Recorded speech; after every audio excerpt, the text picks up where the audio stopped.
எப்பா இன்னும் ஒரு 2 எட்டு நடந்து வையா, அப்படியே நடக்க நடக்கத்தான் உடம்பு நல்லாவும். இல்லம்மா முடியாது, உட்கார்றேன். என்னப்பா லிங்கம், எப்படி இருக்க? இப்ப கொஞ்சம் பரவாயில்லப்பா, இப்ப கொஞ்சம் பரவாயில்ல. ஐயோ, இந்த அண்ணன் வேற வந்திருக்காரு.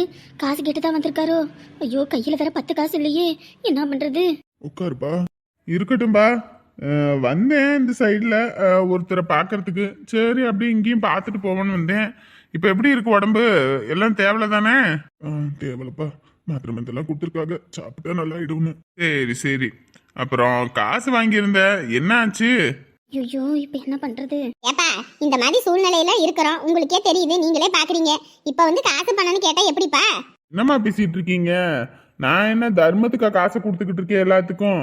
நானும் கஷ்டப்பட்டு சம்பாதிச்சு தானே எல்லாம் பண்ணிட்டு இருக்கேன். ஒரு வார்த்தை, இந்த மாதிரி ஒரு சூழ்நிலை, காசு தர்றதுக்கு கொஞ்சம் லேட்டாகும் அப்படின்னு ஒரு வார்த்தையாவது சொல்லியிருக்கலாம். எதுவும் சொல்லல. ஆஸ்பத்திரி அங்க இங்க நனைஞ்சு இப்பதாங்கண்ணே வீட்டுக்கே வந்திருக்கோம்.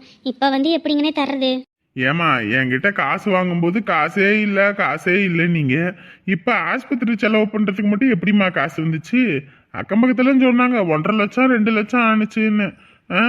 என்கிட்ட வாங்கின பணத்தை கொடுக்க முடியல, என்கிட்ட கடனை வாங்குறீங்க. ஆனா உங்களுக்கு செலவு பண்றதுக்கு மட்டும் எங்க இருந்து காசு வருது? எப்பா நீ நினைக்கிற மாதிரி எல்லாம் ஒண்ணும் இல்லப்பா. முதல்ல புரிஞ்சுக்கிட்டு பேசியா. காசு பணம்லாம் உங்ககிட்ட 1 ரூபா கூட இல்ல. என் மருமகத்து கழுத்துல போட்டுக்க தாலியை கூட வித்து அடகு வச்சுன்னு எல்லாம் ஏதோ பண்ணிக்கிட்டு இருந்திருக்கான். என் பேராண்டிக்கு போன போட்டு சொல்லி அவன் தான் வந்து காசெல்லாம் கட்டினான்ப்பா. சரி, யாரு வேணாலும் கட்டட்டும், என்ன வேணாலும் பண்ணட்டும். இப்ப என் காசுக்கு என்ன பதிலு? உடம்பு தேர்றதுக்கு எப்படியும் ஒரு 3 மாசம் 4 மாசம் ஆகும்னு சொல்லியிருக்காங்க. வேலை வெட்டியெல்லாம் கொஞ்சம் பார்க்க கூடாதுன்னு ஒரு 3 மாசம் பொறுத்துக்கையா. நானே என்கிட்ட வேலைக்கு போய் கொஞ்சம் கொஞ்சமா அடைக்கிறதுக்கு வழியை பாக்குறேன். இன்னும் 3 மாசம் 4 மாசமா? ஏப்பா இந்த வாரத்திலேயே எனக்கு இது லோன் வருது, வந்த உடனேமே காசை கொடுத்துட்றேன் அப்படி இப்படின்னு. இப்ப என்னப்பா இப்படி சொல்ற? எதை நம்பி நான் உன்கிட்ட கொடுத்தேன்? பழகின தோசத்தை வச்சு தானே கொடுத்தேன். இப்படி பண்ணா எப்படி? அண்ணே, நாங்க தரமாட்டோம்னு சொல்லலண்ணே, தாரோண்ணே. இந்த ரோட்டு வேலையும் இல்ல, என்னண்ணே பண்றது? ரோட்டு வேலை இல்லைன்னா ரோட்டு வேலையவே வச்சுக்கிட்டு பார்த்துக்கிட்டு நீங்க 1 லட்சம் 2 லட்சம் கட்டிடுவீங்களாமா? சொல்லுங்க பாப்பா. வேற எங்கிட்ட வேலைக்கு போனா தானே கட்ட முடியும். நீங்களும் வேலைக்கு போக மாட்டேங்கிறீங்க. சுத்தியை பத்தி எல்லாத்துக்கிட்டையும் பணத்தை வாங்கி வச்சுக்கிட்டு எனக்கு என்ன வந்துச்சுன்னு உங்க பிள்ளைங்களெல்லாம் செட்டில் பண்ணிட்டீங்க. காசை பறி கொடுத்துட்டு நாங்கள மூலையில உட்காந்துக்கிட்டு முடங்கிட்டு கிடக்கணும் போல இருக்கே. இப்படி வார்த்தையே கொட்டாதியா, நான் ஏற்பாடு பண்றேன்ப்பா. ஆமா ஆமா, நீ வீட்டுல உட்காந்துக்கிட்டு நல்லா ஏற்பாடு பண்ணுவ. ஏயா நீ வேற ஏதோ தெரிஞ்சவன்னு சொல்லி கொடுத்துட்டேன். இப்ப என் காசு போச்சா? அவ்வளவுதானே. நீ வேலைக்கு போய் நீ சம்பாதிச்சு நான் வாங்கி ஆத்தாடி ஆத்தா ஒன்னும் சொல்றதுக்கு இல்ல. ஏப்பா உடம்பு சரியில்லாம இருக்கான், நீ ஏன் பாக்குற? பார்த்துட்டு இப்படி பேசுன எப்படிப்பா? கொஞ்சம் புரிஞ்சுக்கப்பா. ஏத்தா நீ ஏன் புரிஞ்சுக்கிட்டு பேசு. உன் பேரனுக்கே இவங்க காசு கொடுக்காம ஏமாத்தி பிள்ளைங்களெல்லாம் சேஃப்டி பண்ண ஆளு. அப்படியாப்பட்ட ஆளு கடனை உடனே வாங்கி அவங்க பிள்ளைகளை சேஃப்டி பண்ணிட்டாரு. கடனை எங்க கிட்ட எல்லாம் காசை வாங்கி கொடுத்துருக்காரு. அப்படின்னும் போது எங்க காசுக்கு என்ன வழி? அதெல்லாம் நான் கேட்டுக்கிட்டு இருக்கேன். சொல்லுங்க சொல்லுங்கப்பா, வாயில என்ன கொழுக்கட்டையா வச்சிருக்க? ஐயா கொஞ்சம் சூழ்நிலை சரியில்லையா, நான் தந்துடுறேன், தராம எங்கிட்ட போறேன். இந்த ஊரை விட்டு நான் என்ன ஊரை விட்டு ஓடவா முடியும்? இங்கதான்ப்பா இருக்கேன், தாரம்பா. கொஞ்சமாவது நம்பிக்கை வையா, நம்பிக்கை வை. நானே எப்படியாவது ஏற்பாடு பண்ணி தந்துடுறேன். எனக்கு அதெல்லாம் தெரியாது. நீ எல்லா பக்கமும் இந்த லோன் வருது, நான் அந்த தந்துறேன், லோன் வருது தாரேன்னு சொல்லி எல்லாத்துக்கிட்டையும் இதே சொல்லி சொல்லி கடனை வாங்கியிருக்க. உன் பிள்ளைங்களுக்கு தானே கொடுத்த, உன் பிள்ளைங்கிட்ட இருந்து வாங்கி கொடு. எப்படின்னு செஞ்ச செய்முறையை திருப்பி கேட்க முடியும்? ஒன்று என் காசை கொடு, இல்லையா செஞ்ச செய்முறையை வாங்கி கொடு. என்னால் எதுவும் பண்ண முடியாது. இது உனக்கு 2 நாள் தான் டைமு. அதுக்குள்ளே என் காசு பணம் எனக்கு வந்தாகணும். இல்லைன்னா அப்புறம் நடக்கிறது வேற. ஊரா முட்டு நெய்யே என் பொண்டாட்டி கையே நானா. ஆத்தாடியத்தா சாம்போது என்ன காசு பணத்தை தூக்கிட்டா போறான். என்னமோ இவன் தான் உலகத்திலேயே சாமின்ற மாதிரி என்ன பேச்சு பேசிட்டு போறான் பாரு. என்னமோ தர்மத்தை கொடுத்தமா வச்சமா பண்ணமான்னு. ஏதா போய் உனக்கு கடன் வாங்குறதுக்கு ஒரு ஆளே இல்லையா? இவனுக்குலாம் என்ன சொத்து பத்தா இல்ல, எல்லாம் கொட்டி கிடக்குது. அப்படின்னு எப்படி அல்பமா இருக்கான் பாரு. அல்பம். எங்க தலையெழுத்து இந்த லட்சணத்துல வந்து நிக்குது. உடம்பு முடியலன்னு கூட பார்க்காம கொடுத்த கடனை கேட்டுவிட்டு போறாரு. ஐயோ ஆண்டவா, இன்னொன்னு கடவுளே, இப்ப காசுக்கு என்ன பண்றது? 2 நாளையில நான் எங்க போய் கடனை வாங்க? ஐயோ ஆண்டவா. ஒரு வயசாகி போச்சுனாலே கடன் வாங்கக்கூடாது. இப்படி சுத்தி கடன் வாங்கினாலே இந்த நிலைமை தான். முடியாதுன்ற நேரத்தை தான் வந்து கொடுத்த கடனை கேட்பானுங்க. ஷோ ஆண்டவா, உங்க அப்பா எல்லாம் கடன் வாங்குறதுக்கே அத்தனை தடவை யோசிப்பாரு. ஒரு நாள் ஒரு பொழுது கடன் வாங்கினது கிடையாது. ஆனா அவருக்கு பையனா பிறந்துட்டு நீ கடன் வாங்குறதே பொழப்பா இருக்க. இன்னைக்கு இவன் வந்திருக்கான், நாளைக்கு யார் எங்கிட்ட இருந்தெல்லாம் வரப்போறாங்கன்னு தெரியல. அத்தே என்ன சொல்ல, எல்லாம் தலை எழுத்து போ. காஞ்சனா, ஏ காஞ்சனா, ஏய் என்னடி அவ கூப்பிட்டுக்கிட்டே இருக்கிறேன், கல்லு கணக்கா இருக்கிறவ. ஏய் ஏய் என்னப்ப என்னவ நாய் மாதிரி குறைக்கிறா. இங்க பாரு, கூப்பிட்டுக்கிட்டே இருக்கேன், காது உழுகலையா? என்ன எது கூப்பிட்ட? இங்க பாரு, நான் உன் நாத்தனா, கொஞ்சமாவது மரியாதையா பேசு. உனக்கு மரியாதையா? மரியாதை ஒண்ணுதான் கேடு. என்னடி இப்ப உனக்கு என்னடி பிரச்சனை? உன் வீட்டுல இருக்கிறத விட்டுவிட்டு ஓராயிரம் நாள் இங்கே தான் உட்காந்துக்கிட்டு இருக்க. வந்தமா விசேஷம் முடிஞ்சுதா, மூக்க பிடிக்க தின்னமா, வீட்டை பார்த்து கிளம்பணுமா இருக்கிறத விட்டுவிட்டு உட்காந்துருக்காப்பா காலை முழுக்க. என்னடி வேணும் உனக்கு இப்ப? ஏ காஞ்சனா, என்னடி மரியாதை இல்லாம பேசுறது இல்லாம வீட்டுக்கு வந்தவள இப்படி எல்லாம் பேசுற? உங்ககிட்டலாம் இப்படி பேசுறது பெரிய விஷயம். சும்மா வேற ஏதாவது பேசிக்கிட்டு இருந்த அப்புறம் என்ன நடக்குன்னு தெரியாது. நானே அசிங்கப்பட்டு அவமானப்பட்டு வந்து உட்காந்துருக்கேன். மேற்கொண்டு என்னை சீட்டிக்கிட்டு இருந்த அப்புறம் சுக்கு நூறா நொறுக்கி போடுவேன் பாத்துக்க. உனக்கு என்னடி பிரச்சனை? இப்ப எதுக்கு கூப்பிட்ட?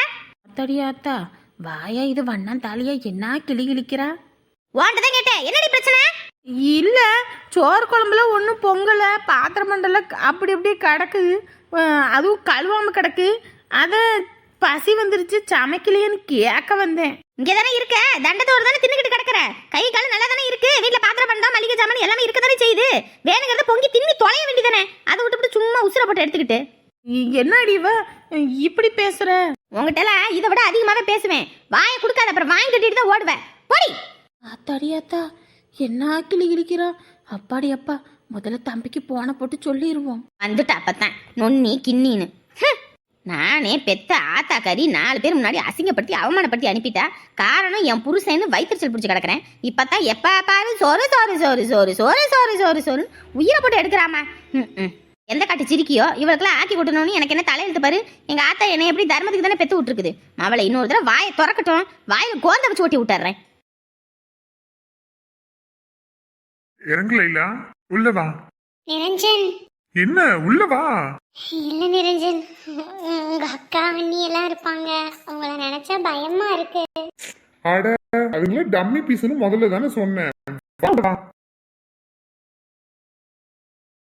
கபகபன்னு பசிக்குது, வாசம் வருது, சோத போட மாட்டேங்கிறாங்கடி, சோத கண்ணுல காட்ட மாட்டேங்கிறாங்க. அத்தை, லைலா வந்தாச்சு. அழகி எல்லாம் இல்ல, அது இவளது ஸ்டைல. வாமா லயில்ல வந்துட்டியா? சொன்னேன்ல ஓட்டுவாங்கன்னு. ஏய், வாய வச்சுட்டு கம்முன்னு இரு அண்ணி. அவ உங்களை பார்த்தாலே பயப்படுறா. ஆத்தடி, பயப்படுறாங்களா மாண்டி? நாங்க என்ன சிங்கமா புலியா? கரடி. பாத்தியாடி, பொம்பளை பிள்ளை பக்கத்துல இருக்கும் போதே என்ன வார்த்தை பேசுறான் பாரு. அதுவும் ஓ வயசு என்ன, எங்க வயசு என்ன?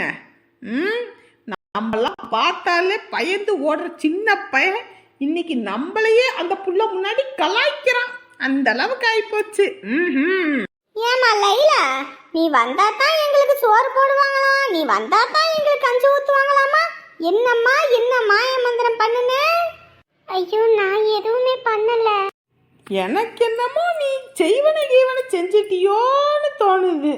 உனக்கு என்ன தோணுது? ஏங்க இப்படி ஓட்டுறீங்க? இதுக்கு தான் நிரஞ்சன் நான் வரலன்னு சொன்னேன். லைலாமா, வாமா வாமா வா வா வா வா வா. ஏமா பாருமா, இவங்க 2 பேரும் லைலாவை ஓட்டிக்கிட்டு இருக்காங்க. ஓட்டிக்கிட்டு திரியிறாளுங்களா? ஆமா, இவங்க டயர் வண்டி அதை ஓட்டிக்கிட்டு தெரியறதுக்கு போவீங்களா அங்கிட்டு? அவளுக்கு ஒரு வெட்டி முட்டை வீணா பண்ண தண்டங்க. 2 பேரும் எதையாவது ஒன்று வாய் அடிச்சிட்டு இருப்பாளுங்க. அதெல்லாம் நினைக்காத மாட்டாங்க. நீ உள்ள வாடாமா, ஏமா நீ அங்க நின்றுகிட்டு இருக்க? அப்படியாடி, நம்மள அசிங்கப்படுத்த வெளியேந்த ஆள் வர வேணாம். என்ன பெத்த தெய்வம் அது போதும். இந்த சாப்பாடெல்லாம் ஆக்கி வச்சுட்டு உன்னை காணலன்னு தேடிக்கிட்டு இருந்தோம். விருந்தாளியா வந்த பிள்ளைங்களுக்கு விருந்து சாப்பாடு இல்ல, வேலை பார்த்துட்டு வந்த பிள்ளைக்கு விருந்து சாப்பாடாம். நீ புள்ள வேலைக்கு போயிட்டு களைச்சு போய் வந்திருப்பா, நீ கூட்டிட்டு வாங்க. எம்மாடி வாமா, அங்கேயே ஏன் நிக்கிற? அத்தை, இதுங்க 2 ஓட்டமா அவ பயப்படுறா உள்ள வரதுக்கு. அதுங்க கிடக்குதுங்க 2 லூசு பிள்ளைங்க. அது லபாதிபான்னு கத்திக்கிட்டு கிடக்குங்க. அதெல்லாம் நீ பெருசு எடுத்துக்காத. லைலாவுக்கு ஏதாவது குடிக்கிறதுக்கு ஏற்பாடு பண்ணீங்களா? அதெல்லாம் ஏற்பாடு பண்ணி வைக்காம இருப்போமா?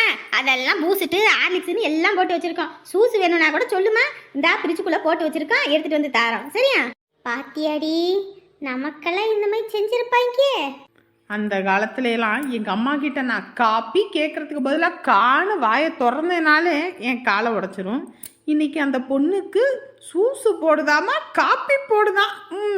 அதுவும் பூசிட்ட ஆரலிக்ஸா. ஏடி வயிறு எரிஞ்சு சாகாதீங்கடி. நீ வாமா கண்ணு, நீ உள்ள வா. உனக்காக சேலையெல்லாம் எடுத்திருக்கோமா, பிடிச்சிருக்கான்னு வந்து பாரு வா. அவ்வளவுதாண்டி, நம்மள முடிச்சு விட்டாங்க. டேய் டேய், என்னக்கா? பொம்பளை புள்ள போறோம் அப்படியே பின்னாடியே போற. ஆள் இருக்குது தெரியலையோ?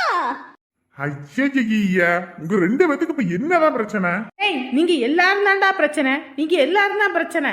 விருந்துக்கு வந்த பிள்ளைங்களுக்கு ஒரு விருந்து சாப்பாடு போட மாட்டேங்கிறீங்க. வேலைக்கு போயிட்டு வந்து அதுவும் அந்த புள்ள வந்தாதான் சோறு போடுவேன்னு இல்லை கங்கணம் கட்டிக்கிட்டு இருக்கீங்க. இதுல அந்த பொம்பளை புள்ள பின்னாடியே சுத்துற, ஒரு வார்த்தை சொல்ல விட மாட்டேங்கிற. அந்த அளவுக்கு ஆகி போச்சு. ஏண்டா? அதெல்லாம் அப்படித்தான், கண்டுக்க கூடாது. கல்யாணத்துக்கு முன்னாடியே இப்படி, இன்னும் கல்யாணம் ஆயிடுச்சுன்னா ரெண்டு பேத்துக்கு சங்குதான். அத்தியாடி, நமக்கு பின்னாடி நடக்க போறதுக்கு எவனோ முன்னாடியே சங்கு ஊதறான். வேற யாரும் இல்ல, நான் தான். அடங்கொய்யால இருடா இரு, பொம்பளை புள்ள கிளம்பட்டும், அப்புறம் இரு உன்னை உரிச்சு உப்பு கண்ட போடுறோம்.